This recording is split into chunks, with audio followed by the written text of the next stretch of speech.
नमस्कार। आकाशवाणी जयपुर अजमेर से प्रस्तुत हैं प्रादेशिक समाचार।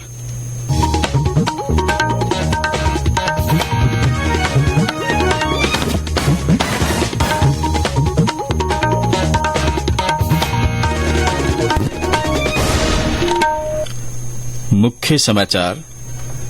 प्रधानमंत्री नरेंद्र मोदी की मौजूदगी में जैसलमेर के पोखरण में आज देश की तीनों सेनाओं का संयुक्त अभ्यास भारत शक्ति शुरू हुआ। प्रधानमंत्री ने कहा, सरकार ने देश को रक्षा क्षेत्र में आत्मनिर्भर बनाने के लिए कई बड़े कदम उठाए। प्रधानमंत्री ने अहमदाबाद से 85,000 करोड़ रुपए से अधिक की रेल परियोजनाएं राष्ट्र को समर्पित की और आधारशिला रखी। प्रदेश को भी रेलवे के आधुनिकीकरण और विकास की कई सौगातें मिली। राज्यपाल कलराज मिश्र ने राजस्थान स्वास्थ्य विज्ञान विश्वविद्यालय के दीक्षांत समारोह को संबोधित किया। चिकित्सा शिक्षा के पाठ्यक्रमों को निरंतर अपडेट करने का आह्वान किया और प्रदेश में दिन और रात के तापमान में बढ़ोतरी, गर्मी का असर बढ़ा।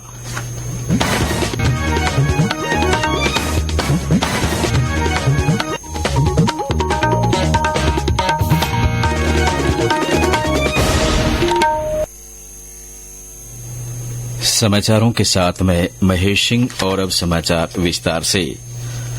प्रधानमंत्री नरेंद्र मोदी ने कहा है कि विकसित भारत की कल्पना आत्मनिर्भर भारत के बिना संभव नहीं है। उन्होंने कहा कि देश को विकसित होना है तो हमें दूसरों पर अपनी निर्भरता को कम करना होगा। श्री मोदी आज दोपहर राजस्थान के पोखरण फील्ड फायरिंग रेंज में तीनों सेनाओं के संयुक्त युद्ध अभ्यास भारत शक्ति को देखने के बाद कार्यक्रम को संबोधित कर रहे थे। उन्होंने कहा कि आज देश खाने के तेल से लेकर आधुनिक लड़ाकू विमान तक हर क्षेत्र में आत्मनिर्भरता पर बल दे रहा है। उन्होंने कहा कि मेक इन इंडिया की सफलता हमारे सामने है और तीनों सेनाओं के योद्धा भारत में बने आधुनिक उपकरण और हथियारों का उपयोग कर रहे हैं। यही भारत की शक्ति है। विकसित भारत की कल्पना आत्मनिर्भर भारत के बिना संभव ही नहीं है।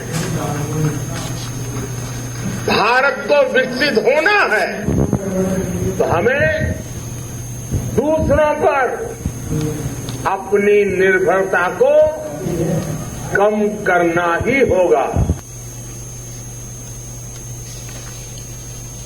श्री मोदी ने कहा कि केंद्र सरकार ने पिछले 10 साल में देश को रक्षा क्षेत्र में आत्मनिर्भर बनाने के लिए कई बड़े कदम उठाए हैं। उन्होंने कहा कि पॉलिसी स्तर पर कई तरह के सुधार किए गए और प्राइवेट सेक्टर को भी इससे जोड़ा गया है। उन्होंने कहा कि उत्तर प्रदेश और तमिलनाडु में डिफेंस कॉरिडोर बन रहे हैं। इनमें अब तक 7,000 करोड़ रुपए का निवेश हुआ है। हेलीकॉप्टर बनाने वाली एशिया की सबसे बड़ी कंपनी ने भारत में काम करना शुरू कर दिया है। पिछले 10 साल में करीब 6 लाख करोड़ रुपए के रक्षा उपकरण स्वदेशी कंपनियों से खरीदे गए। रक्षा उत्पादन को दोगुना से ज्यादा करीब 1 लाख करोड़ हो गया है। इस अवधि में 150 से ज्यादा नए स्टार्टअप शुरू हुए हैं, जिन्हें सेनाओं से ऑर्डर भी मिलना शुरू हो गया है। रक्षा क्षेत्र में आत्मनिर्भर बनता भारत सेनाओं में भी आत्मविश्वास की गारंटी देता है। उन्होंने कहा कि बीते 10 साल में भारत ने कई नए उपकरण बनाए हैं।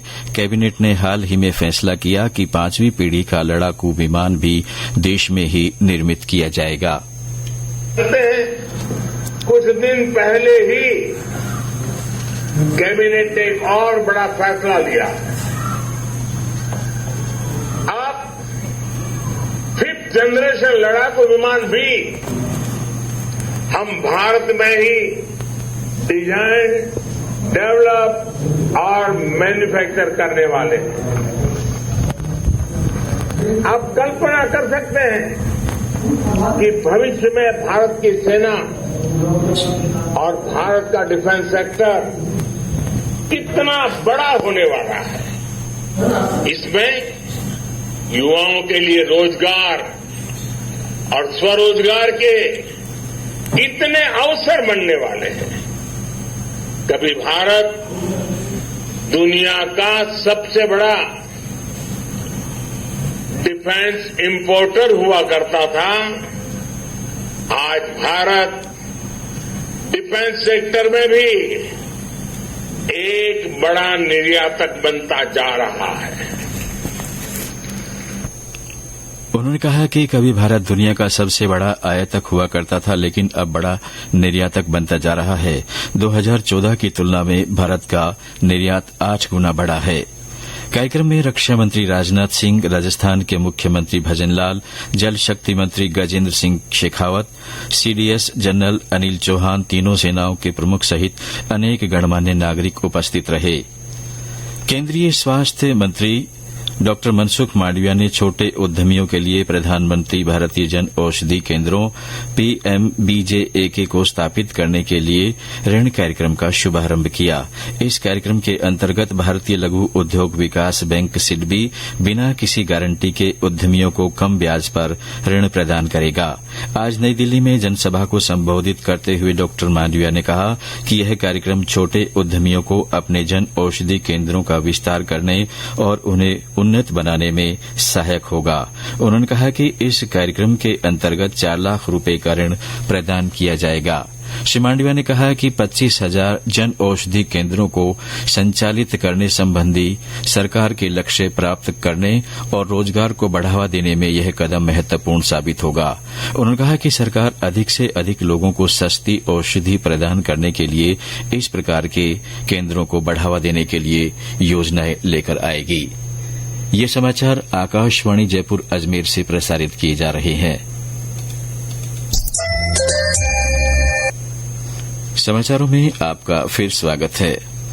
प्रधानमंत्री नरेंद्र मोदी ने आज गुजरात के अहमदाबाद से रेलवे की 85,000 करोड़ रुपए से अधिक की परियोजनाएं वर्चुअल माध्यम से राष्ट्र को समर्पित की और आधारशिला रखी।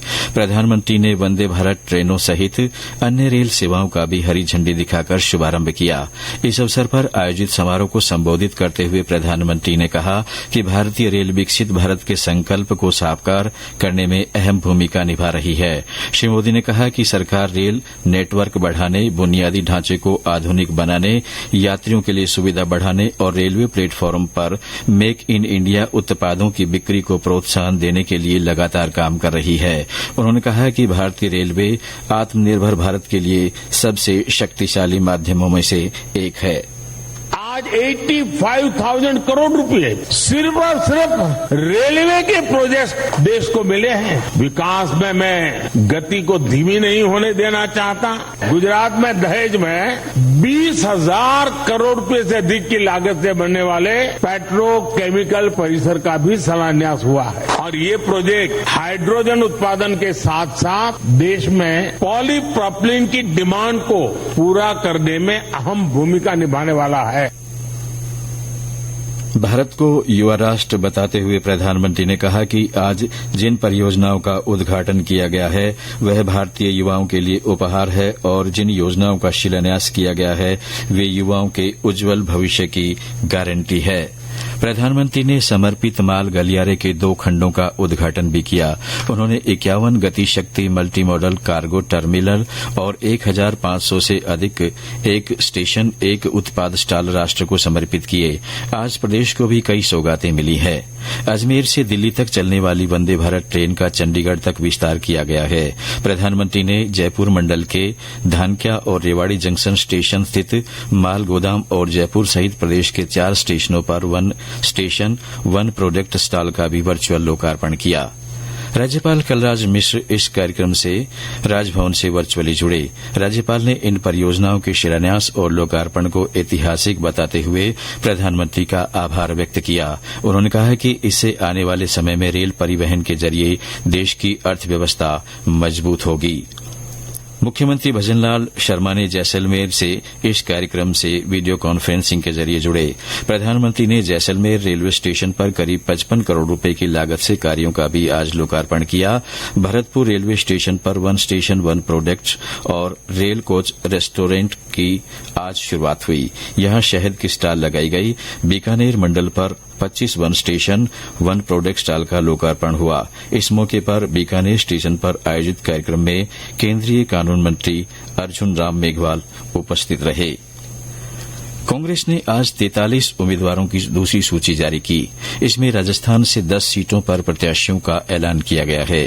कांग्रेस ने पहली सूची में जालौर से वैभव गहलोत को, बीकानेर से गोविंद राम मेघवाल, चूरू से राहुल कस्बा, झुंझुनू से ब्रजेश ओला, अलवर से ललित यादव, उदयपुर से ताराचंद मीणा, चित्तौड़गढ़ से उदयलाल अंजना को उम्मीदवार बनाया गया है तथा जोधपुर से कर्ण सिंह, टोंक सवाई माधोपुर से हरीश मीणा, भरतपुर से संजना जाटव को टिकट दिया गया है।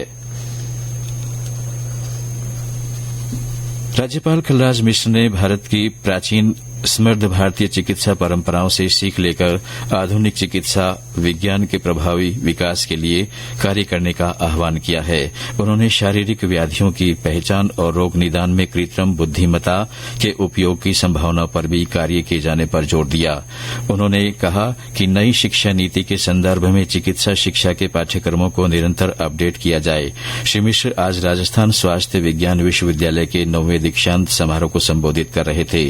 उन्होंने AI साक्षरता बढ़ाने के साथ दूर दराज के क्षेत्रों में स्वास्थ्य सेवाओं को किफायती और सुलभ बनाने में भी इसके उपयोग की संभावनाएं तलाशने पर जोर दिया। राज्यपाल ने कहा कि चिकित्सा और विद्यार्थी चिकित्सा क्षेत्र में वैश्विक आवश्यकताओं के अनुरूप शोध और मौलिक दृष्टि का विकास करें। कार्यक्रम को संबोधित करते हुए चिकित्सा और स्वास्थ्य मंत्री गजेंद्र सिंह खींवसर ने डिग्री प्राप्त करने वाले युवाओं को बधाई दी और कहा कि सभी चिकित्सक सेवा को मानव धर्म समझकर अपना कार्य करें। प्रदेश में दिन और रात के तापमान में बढ़ोतरी देखी जा रही है। इससे गर्मी का असर बढ़ा है। ज्यादातर स्थानों पर अधिकतम तापमान 35 डिग्री और न्यूनतम तापमान 18 डिग्री सेल्सियस के पास रहा। मौसम विभाग के अनुसार सबसे ज्यादा तापमान 35.4 डिग्री सेल्सियस डूंगरपुर में रिकॉर्ड किया गया। वहीं सबसे कम 13 डिग्री सेल्सियस न्यूनतम तापमान सिरोही में दर्ज किया गया। मौसम केंद्र जयपुर के अनुसार कल और परसों राज्य के पश्चिमी और उत्तरी भागों में कुछ स्थानों पर एक और कमजोर पश्चिमी विक्षोभ के सक्रिय होने की संभावना है। इसके असर से जोधपुर और बीकानेर संभाग के सीमावर्ती क्षेत्रों में बादल छाए रहने और छुटपुट स्थानों पर हल्की बारिश हो सकती है। और अंत में मुख्य समाचार एक बार फिर।